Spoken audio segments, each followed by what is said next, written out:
नमस्कार मंडळी, मी मयुरी. माझ्या आजच्या व्हिडिओमध्ये तुमचं सगळ्यांचं खूप मनापासून स्वागत करते. तर आमच्या गावची यात्रा आहे आज, आणि आमच्या गावची म्हणण्यापेक्षा संत ज्ञानेश्वर महाराजांचा जो रेडा आहे त्याने इथे समाधी घेतली होती, म्हणजे आळेगाव. तर त्या समाधी मंदिराची आज यात्रा आहे. आज म्हणजे कालपासूनच चालू झाली. 4 दिवस यात्रा आहे, बुधवारी संपणार आहे. तर आयुष्यात पहिल्यांदा ह्या म्हणजे रेलगाडीमध्ये बसले होते, तर खूप छान वाटत होतं.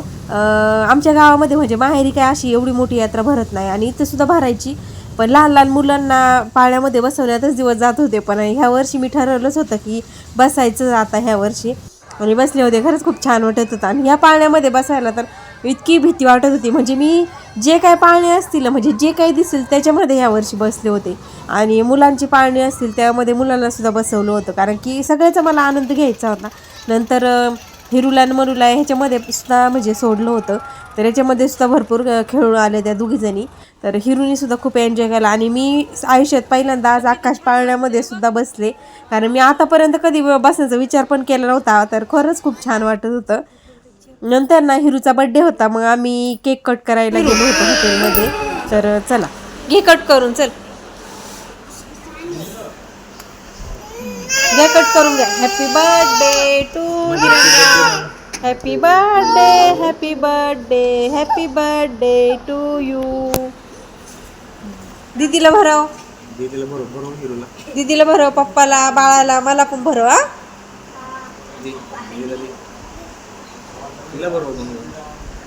म्हणू तू पण तिला भरव.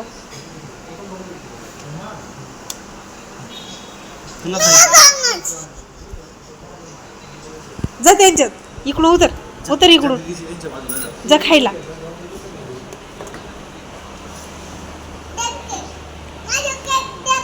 जा इकडून, इकडून जा ना तू, इकडून जा, दीदी सोबत खा.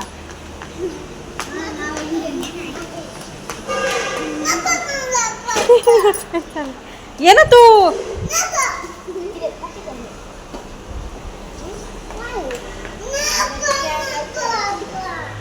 तर केक कट करून झाल्यावर ना हिरूचा बड्डे कमी आणि आमचाच बड्डे जास्त वाटत होता, कारण तिच्यापेक्षा जास्त केक आम्हीच खाल्ला होता. आणि माझा बाळाचा तर फेवरेट केक आहे, म्हणजे चॉकलेट केक. आमच्या घरात सगळ्यांनाच आवडतो. तर त्याने तर टेबलावर बसून बसून त्याचा आस्वाद घेतला, आणि त्याचा केक संपल्यानंतर तो हिरूच्या आणि मनूच्या केकमध्ये सुद्धा बसला होता, कारण त्याचा केक संपवायचा होता. इकडे बघ.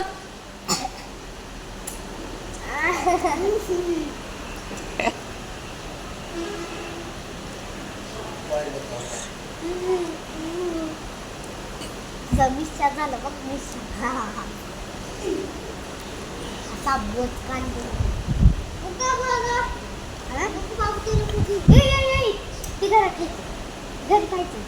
आमचा केक खाऊन तर झाला, पण आधी स्टार्टर म्हणून आम्ही ना 2 मसाला पापड मागवले होते.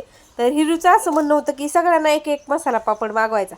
म्हणलं ते काही जेवण आहे का, जेवण येणार आहे नंतर, हे आपलं स्टार्टर म्हणजे जेवण आपलं येईपर्यंत ते आपलं थोडंसं खात राहायचं, म्हणून मग मागवलाय. तर म्हटली ओके. तर तुम्हाला सगळ्यांना माहितीच आहे की आम्ही आधी यात्रेतून आलोय, त्याच्यामुळं आम्हाला सगळ्यांना भुका लागल्या होत्या. त्याच्यामुळं मग जेवण येईपर्यंत आम्ही मसाला पापडवर छान ताव मारला. नंतर काजू पनीर मसाला आणि रोटी घेतली होती, भातसुद्धा होता. तर हिरूचं असं होतं की म्हणजे छान मस्त असा सेलिब्रेट करायचा बड्डे. आता सगळ्यात जास्त माणसांना बोलवण्यापेक्षा आपण आपली फॅमिली हॉटेलमध्ये जाऊन मस्त असं बड्डे सेलिब्रेट करू, असं तिचं होतं. तसं तर तिचा दरवर्षी आम्ही बड्डे सेलिब्रेट करतो, पण तिचं ह्या वर्षी चाललं होतं की नाही आता ह्या वर्षी काही पण करायचा, कारण की यात्रेमुळं आम्ही जरा कॅन्सल केलं होतं. आणि नंतर जेवण झाल्यानंतर बडीशेप खाणं तर तिचा आवडीचा छंद. तर चला, व्हिडिओ कसा वाटला मला नक्की कमेंट करून सांगा.